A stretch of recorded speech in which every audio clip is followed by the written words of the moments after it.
Assalamualaikum warahmatullahi wabarakatuh. Apa kabar sobat channel cerita Islam yang dirahmati Allah? Semoga sobat senantiasa diberikan kesehatan. Baik, pada video kali ini kita akan membahas dan bercerita tentang salah seorang sahabat Rasul yang tidak kalah mulia dari sahabat-sahabat Rasul yang lainnya. Kita akan membahas dan menceritakan tentang kisah tentang Tamim Ad-Dari radhiyallahu anhu. Tamim Ad-Dari ini beliau adalah salah satu sahabat Rasul, sekaligus juga orang pertama yang bertemu dengan Dajjal. Dan atas pertemuannya dengan makhluk mengerikan yang akan muncul di akhir zaman itu, Tamim Ad-Dari pun akhirnya terketuk hatinya untuk bertemu dengan Rasulullah dan menyampaikan maksudnya untuk masuk Islam. Dan kisah ini pernah diriwayatkan oleh Imam Muslim yang sanadnya diceritakan oleh Fatimah binti Qais, yang artinya kisah ini insya Allah sahih. Pasti penasaran bagaimana cerita Tamim Ad-Dari ini ketika bertemu dengan Dajjal. Dan apa saja yang disampaikan Dajjal kepadanya, yuk simak video ini sampai selesai. Tamim Ad-Dari ini adalah seorang Nasrani yang berasal dari Palestina. Nah, satu hari beliau ini bersama 30 orang dari kabilah Lakim dan juga dari kabilah Juzam melakukan perjalanan dengan menaiki sebuah kapal laut. Tapi naasnya suatu hari kapal yang mereka naiki tersebut dihantam oleh sebuah badai yang maha dahsyat. Mereka ini diombang-ambingkan sama ombaknya yang besar, yang mungkin setinggi bukitlah kira-kira. Dan pokoknya mereka ini terombang-ambing dalam ombak yang besar. Dan belum lagi situasi waktu itu dalam keadaan langit yang gelap, hujan turun sangat lebat. Petir menyambar-nyambar dan akhirnya membuat kapal yang mereka naiki ini oleng tidak karuan, oleng ke kiri dan oleng ke kanan, dan saking badai itu sampai-sampai mereka kehilangan kendali atas kapalnya, dan juga kesulitan untuk menepi, dan badai tersebut tidak berlangsung 1 atau 2 jam saja. Badai itu menerjang dalam waktu yang cukup lama. Bahkan seluruh penumpang ini terjebak di atas kapal sampai waktu yang lama, yaitu hampir 1 bulan. Hampir 1 bulan mereka terjebak di lautan yang tidak bisa menepi. Mereka terombang-ambing, tetapi alhamdulillahnya, berkat pertolongan dari Allah, pada suatu hari badai tersebut pun perlahan mulai meredah, sehingga mereka bisa berlabuh ke sebuah pulau kecil yang terletak di tengah-tengah lautan, dan mereka berhasil menepi ke sana pada saat matahari terbenam dan sudah agak mulai gelap. Tapi karena khawatir akan terjadi apa-apa, ditambah lagi mereka juga tidak tahu sedang berada di mana. Akhirnya Tamim Ad-Dari radhiyallahu anhu dan juga kawan-kawannya ini akhirnya memutuskan untuk tetap tinggal di kapal. Malam ini lebih baik kita bermalam di kapal saja, saudara-saudaraku. Begitulah kata Tamim. Nah, besok pagi barulah kita masuk ke pulau ini. Begitulah kata Tamim Ad-Dari. Nah, mendengar perkataan tersebut akhirnya seluruh penumpang kapal pun sepakat untuk tinggal demi keselamatan mereka. Dan mereka akan berdiam dulu di kapal dan tidak ada satupun yang turun ke pulau. Terus pada saat matahari mulai menampakkan cahayanya, barulah itu mereka turun dari kapal dan masuklah ke dalam pulau tersebut. Dan rupanya pulau itu tidak berpenghuni dan hanya ditumbuhi sama pepohonan-pepohonan yang menjulang tinggi. Dan pada saat Tamim Ad-Dari radhiyallahu anhu sedang berjalan menyusuri pulau itu untuk memeriksanya, beliau dikejutkan dengan kehadiran sosok binatang yang sangat mengerikan. Binatang tersebut warnanya hitam, bulunya sangat lebat, saking lebatnya sampai-sampai beliau tidak bisa membedakan bagian-bagian tubuhnya, mana kepalanya mana ekornya. Memang tidak kelihatan, semua ketutup dengan bulunya, maka dengan tubuh gemetaran, beliau pun memberanikan dirinya, bertanya kepada binatang itu. Celakalah, kata Tamim Ad-Dari tadi. Binatang apa engkau ini, katanya. Dan ajaibnya binatang itu bisa menjawab dengan bahasa manusia. Aku adalah Al-Jassasah, katanya. Al-Jassasah, binatang apakah itu? Baru pertama kali mendengar nama itu. Begitulah kata Tamim Ad-Dari. Mendengar pertanyaan itu Al-Jassasah bukannya menjawab, dia malah bertanya balik ke Tamim, apakah kamu dari Arab? Ya, betul, aku dari Arab. Bagus, saya sudah lama berada di pulau ini dan menanti orang Arab masuk ke sini. Begitulah kata si Al-Jassasah ini. Dan Tamim Ad-Dari ini semakin ketakutan mendengar jawaban binatang berbulu itu, dan beliau pun kemudian bersiap-siap mau lari sekencang-kencangnya. Tapi belum sempat berlari, Al-Jassasah tadi pun kemudian berkata lagi, "Wahai manusia, pergilah kamu kepada seorang laki-laki yang berada di sebuah kuil tua. Dia sangat merindukan kabar Arab di masa kini," kata si Al-Jassasah. Dan akhirnya Tamim Ad-Dari pun langsung lari terbirit-birit meninggalkan binatang itu, dan menuju ke arah yang ditunjuk sama Al-Jassasah tadi. Awalnya beliau mengira Al-Jassasah ini menyuruhnya untuk menemui setan, tetapi sesampainya di sana, terkejutlah beliau ketika melihat pemandangan yang belum pernah disaksikan sepanjang hidupnya. Dengan mata terbelalak, Tamim Ad-Dari melihat ada seorang laki-laki bertubuh besar tergeletak di bawah semacam di tanah begitu. Dengan tangan dan kaki yang terikat ke rantai besi, dan rantai itu juga melilit ke seluruh tubuhnya bahkan sampai ke leher, laki-laki raksasa itu berambut keriting dan memiliki mata yang tidak biasa bagaimana bentuknya. Besar kedua matanya si laki-laki ini tidak seimbang, satunya besar satunya kecil, tapi saking kecilnya dia tidak begitu kelihatan.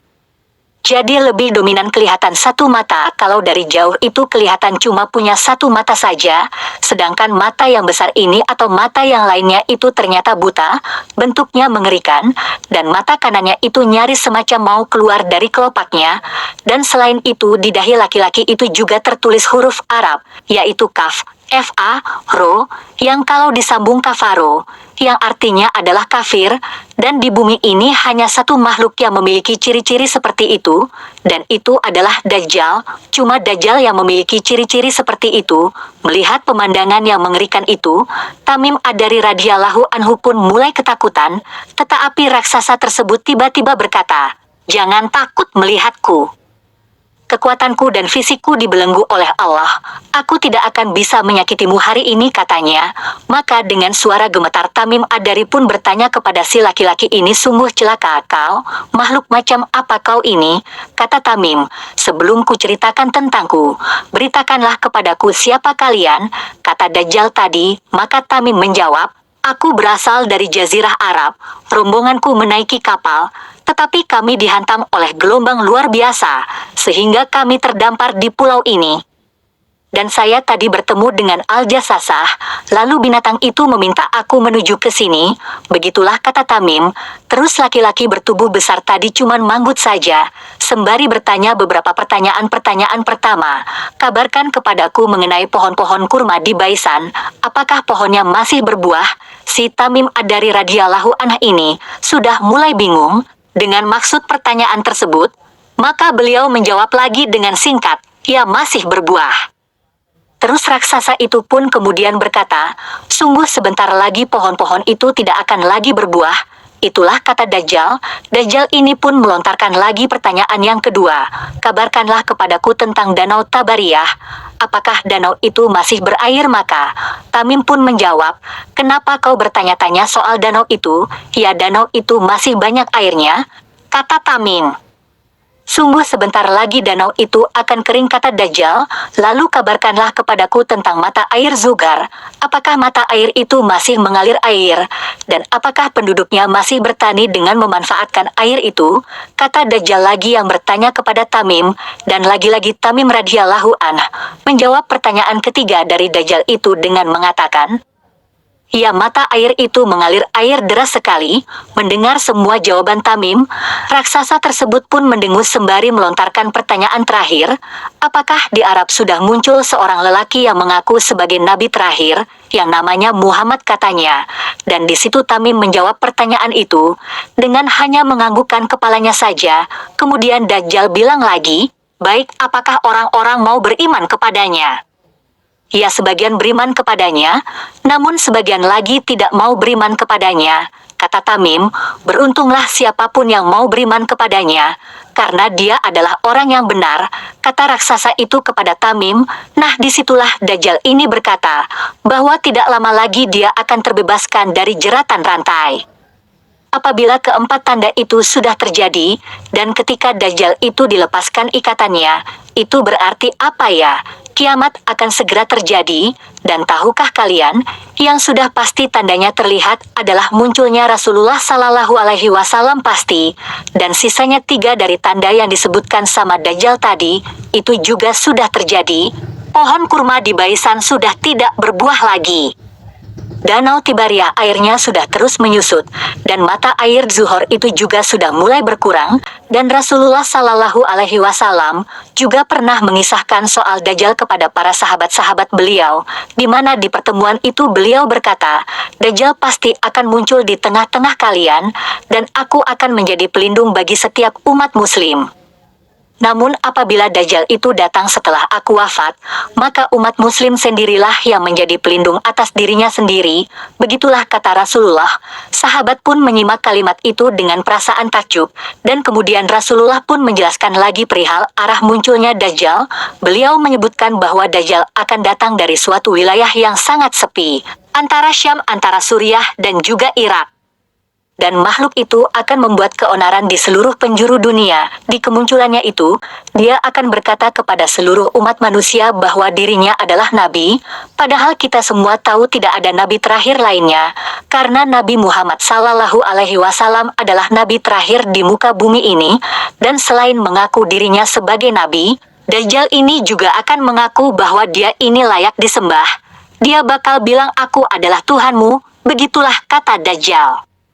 Di momen ini Rasulullah Shallallahu Alaihi Wasallam memperingatkan para sahabat-sahabat beliau sebagaimana yang diriwayatkan hadis riwayat Muslim dan juga Bukhari, hendaklah kalian tahu bahwa Dajjal bermata satu, sementara Allah tidak bermata satu. Mendengar penjelasan Rasulullah, para sahabat pun kemudian bertanya, ya Rasulullah, bagaimana bisa orang-orang menjadi pengikutnya? Di sini Rasulullah pun menjawab bahwa ketika mendekati hari akhir, atau pada saat-saat Dajjal ini dilepaskan, bumi ini akan dilanda musibah kelaparan yang sangat parah, sehingga seluruh manusia pun akan berusaha sekeras mungkin untuk mengais-ngais makanan, dan di saat itu pula Dajjal memiliki bergunung-gunung makanan.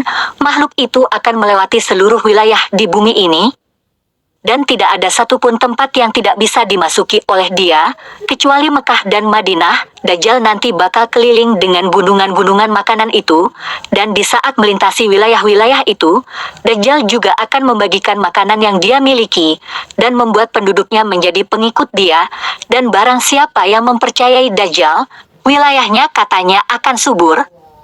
Tanahnya yang tandus akan tersirami air hujan, serta semua binatang ternak mereka akan menjadi gemuk dan penuh dengan daging. Sedangkan untuk mereka yang mengingkari Dajjal, Dajjal akan mengutuknya hingga tidak ada satupun binatang ternak mereka yang akan hidup, sehingga mereka tetap dilanda kelaparan teramat parah. Sedahsyat itulah fitnah dan juga manipulasi Dajjal. Ya, dia menjanjikan manusia dengan kesenang-senangan palsu.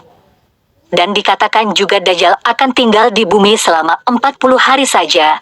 Tetapi Rasulullah Shallallahu Alaihi Wasallam juga menjelaskan lebih detail, sehari pertama akan terasa seperti setahun, sehari berikutnya seperti sebulan, dan sehari selanjutnya seperti seminggu, yang berarti di waktu yang cukup lama tersebut, umat muslim akan diuji keimanannya di tengah himpitan kelaparan. Akankah mereka bertahan dan mempercayai Allah Subhanahu wa Ta'ala? Atau akankah mereka termakan oleh janji manis Dajjal? Tipu daya Dajjal ini akan membuat umat muslim menjadi sesat dan hilang arah. Di antara umat muslim ada yang akan tega saling membunuh karena fitnah tersebut, dan perlu diketahui Dajjal adalah ahlinya memutarbalikkan fakta, sehingga yang benar menjadi salah, dan yang salah menjadi benar dibuatnya, dan tidak itu saja, yang haram pun dibuatnya halal, dan yang halal dibuatnya haram. Seperti itulah fitnah Dajjal nantinya, sahabat cerita Islam yang Allah muliakan. Kita balik lagi ke pertemuan Tamim Ad-Dari dengan Dajjal. Meskipun sedemikian ngerinya fitnah Dajjal di hari akhir nanti, pada saat bertemu dengan Tamim Ad-Dari dia justru bilang bahwa Nabi Muhammad Sallallahu Alaihi Wasallam adalah Nabi yang benar.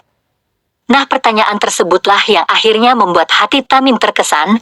Tamim bertanya-tanya dalam hatinya, seperti apa sosok Muhammad yang memang sudah diceritakan Dajjal ini, sehingga Tamim Ad-Dari pun bergegas keluar dari pulau tersebut, dan berniat untuk menuju ke Madinah pada saat itu juga. Kemudian Tamim Ad-Dari pun tiba di Madinah dalam keadaan berlari tergesa-gesa. Beliau menyebutkan satu pertanyaan kepada semua orang yang beliau temui di sana. Beliau bilang, di mana Muhammad, di mana Muhammad? Bisakah aku bertemu dengan Muhammad? Begitulah kata Tamim. Nah, mendengar pertanyaan-pertanyaan dari orang asing ini, yaitu Tamim Ad-Dari dari tadi, maka salah satu dari mereka menjawab, ada perlu apa kau cari-cari Muhammad? Tamim mengatakan, "Aku mencari Muhammad karena aku ingin bersyahadat," dan atas jawaban itulah, Tamim pun kemudian diantarkan untuk bertemu dengan Rasulullah Sallallahu Alaihi Wasallam, dan setelah bertemu dengan Rasulullah dan menyampaikan maksudnya, Rasulullah kembali bertanya, "Wahai orang asing, kenapa engkau tiba-tiba ingin bersyahadat?" Maka Tamim menjawab, "Ya Rasulullah, aku telah bertemu dengan makhluk yang mengerikan di sebuah pulau." Barulah di situ Tamim pun menceritakan semua detail pengalaman beliau kepada Rasulullah Sallallahu Alaihi Wasallam, dan tanpa berlama-lama Rasulullah pun langsung memanggil para sahabat dan juga umat muslim lainnya. "Wahai kaum muslimin, ini," kata Rasulullah. "Ya wahai kaum muslimin, orang ini telah Allah pertemukan dengan Dajjal, yang baru saja aku ceritakan." Nah di situ Tamim pun mulai lagi bercerita dari awal, mulai terdampar di pulau terpencil itu. Sampai ke pertemuannya dengan Dajjal kepada sahabat Rasul, beliau bercerita dengan detail, sampai semua percakapan antara beliau dan Dajjal. Tadi juga disampaikan di sana, "Saya bertemu Dajjal, bentuknya seperti ini matanya, yang kecil tampak tak terlihat, yang satu besar hampir mau keluar semua." Detail dikatakan oleh Tamim Ad-Dari. Para sahabat mendengar dengan hikmah. Selesai mendengar penuturan dari Tamim Ad-Dari radhiyallahu anhu, semua yang ada di majelis itu terdiam mendengar kisahnya. Kenapa terdiam? Karena mereka ini sempat merasakan antara percaya sama tidak percaya. Tetapi mereka tidak bilang, mereka cuma terdiam membisu, dan tiba-tiba situasi di sana pun mendadak menjadi hening.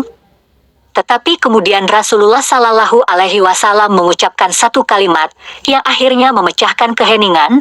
Beliau berkata "Subhanallah", artinya beliau membenarkan cerita itu, dan di momen itu juga, sebetulnya semua umat muslim yang mendengarkan Tamim ini, percaya akan kebenaran kisah itu. Masih ada juga yang ragu-ragu, sehingga kemudian Rasulullah berkata lagi, "Ketahuilah Tamim, bahwa aku Abu Bakar dan Umar percaya dengan semua yang engkau sampaikan." Berarti Rasulullah Shallallahu Alaihi Wasallam itu tahu, cuma dua sahabatnya saja yang langsung percaya dengan apa yang dikatakan oleh Tamim itu. Dan setelah Rasulullah Sallallahu Alaihi Wasallam berkata demikian, barulah semua umat muslim yang ada di majelis itu juga turut mempercayai kisah Tamim, dan tidak lama kemudian, Tamim Ad-Dari pun dengan lantang langsung mengucapkan, "Asyhadu alla ilaha illallah wa asyhadu anna Muhammad Rasulullah," dan langsung beliau masuk Islam. Dan Masya Allah, dan setelah Tamim Ad-Dari radhiyallahu masuk Islam, beliau sangat-sangat mencerminkan banyak sekali perilaku-perilaku positif. Dan juga kebaikan-kebaikannya itu, sangat-sangat layak kita jadikan sebagai tauladan, sahabat cerita Islam yang Allah muliakan. Sekarang saya akan menceritakan sedikit kebaikan-kebaikan sahabat Tamim Ad-Dari setelah beliau ini masuk Islam. Nah, setelah Tamim Ad-Dari radhiyallahu anhu memeluk Islam, Tamim Ad-Dari radhiyallahu anhu ini didaulat menjadi penasihat Rasulullah Sallallahu Alaihi Wasallam.